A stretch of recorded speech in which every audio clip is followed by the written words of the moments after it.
Әйел ұрпақтың ғана емес, бүкіл әлемнің кілті. Әйелдің жалпы жатырында бүкіл әлем жатыр. Жер ана деп жатады.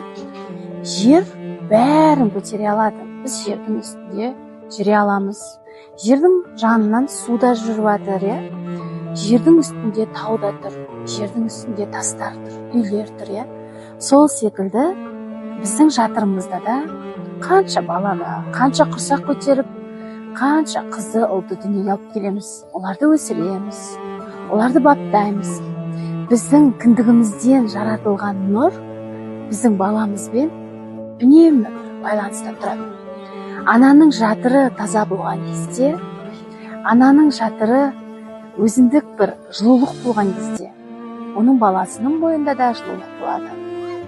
Ананың, жалпы әйелдің жатырында жылулық болған кезде, оның өмірінде жылулық болады. Әйелдің жатырында жылулық болған кезде, оның отбасында жылулық болады. Себебі жанындағы азаматы да оның жатырының жылулығын сезеді. Егер әйелдің түрінен емес сұстылық, түрінен емес суықтық, әйелдің жатырынан суықтық тараған кезде, оның өмірінен азаматы, жалпы айналасындағы азаматтардың барлығы қашып бастайды. Бірақ әйел оны сезбейді.